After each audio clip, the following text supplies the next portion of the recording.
Nothing went wrong in your life. That's why this happened. You didn't fail, you adjusted. You learned how to be sensible. And over time, that lesson taught you how to take up less space. You don't feel lost. You feel appropriate. Your choices make sense. They fit the situation. They keep things smooth. You avoid unnecessary tension. You don't complicate what's already working. You pick the option that causes the least disruption. And nothing about that feels dangerous. Being sensible doesn't feel like a decision. It feels like growth.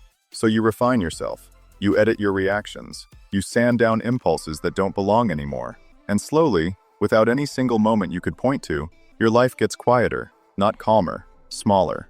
Stickman shifts once, holds. Point 1. Sensible choices earn approval, not attention. Your decisions don't raise alarms. They reassure people. You choose what's reasonable. You avoid extremes. You stay within the lines that signal maturity. That earns trust.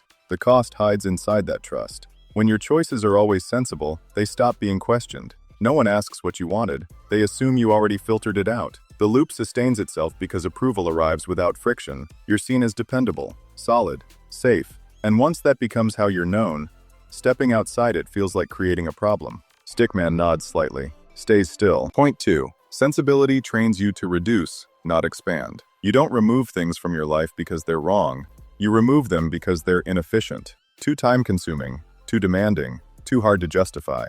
So you trim. You choose the smaller commitment, the safer version, the option that fits cleanly into what already exists. The cost isn't boredom, it's shrinkage. Every sensible reduction makes your life easier to manage and harder to grow. The loop works because reduction feels like control, fewer risks, fewer explanations, fewer reasons to feel exposed. But control always trades space for comfort. Stickman takes one step, stops. Point 3. You start confusing peace with absence. Your life feels calm. That becomes the proof. You tell yourself alignment should feel smooth.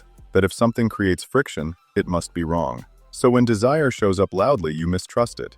When curiosity pulls, you quiet it. The cost is misreading. Not everything that disrupts you is misaligned. Some things feel unsettling because they don't fit the version of you that's been carefully maintained. The loop holds because calm feels like success, and success doesn't invite inspection. Stickman fades slightly, returns. Here's what changes the frame. You didn't become sensible to disappear. You became sensible to survive a life that demanded it. And survival habits don't dissolve just because the threat is gone. Stickman freezes center frame. Point 4. Sensibility becomes an identity you now have to protect. At some point, being sensible stops being a behavior. It becomes who you are. You're the steady one, the rational one, the person who doesn't overreact. That identity carries weight. Before you feel desire, you feel the need to explain it. Before you consider change, you consider how it would look. The cost isn't judgment from others, it's preemptive restraint. You don't silence yourself because someone told you to. You do it because you already know what would be inconvenient to maintain. Stickman boxed by faint outlines. Point 5. Maintenance replaces participation. Your life runs smoothly. That becomes the job. You maintain schedules, relationships, expectations, roles that rely on your predictability. The cost isn't exhaustion, it's distance. You're involved but not fully present. You're performing upkeep more than living experience. The loop deepens because maintenance feels necessary. Things fall apart without it.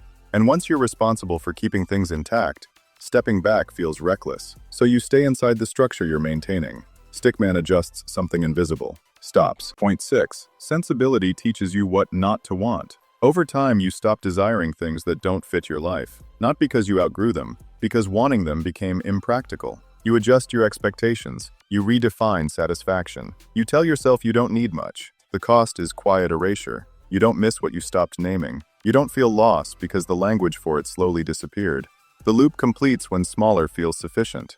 Stickman sits, doesn't move. Point 7. Disappearing feels like maturity, not loss. You're still there, still capable, still functioning, but less of you is involved. You speak less freely, choose less boldly, imagine less vividly. The cost isn't pain, it's absence. And absence doesn't alarm anyone. It doesn't demand change, it blends in. That's why it lasts. Stickman grows smaller in frame, centered. It makes sense that you became sensible. It protected you when you needed it to. Nothing has to change yet. You're just seeing the trade more clearly now. Being sensible didn't ruin your life. It just taught you how to vanish politely. No collapse, no rebellion, just less voice, less presence, less you. And the danger isn't that you were careful. It's that careful became the only way you learned how to exist. Stickman out.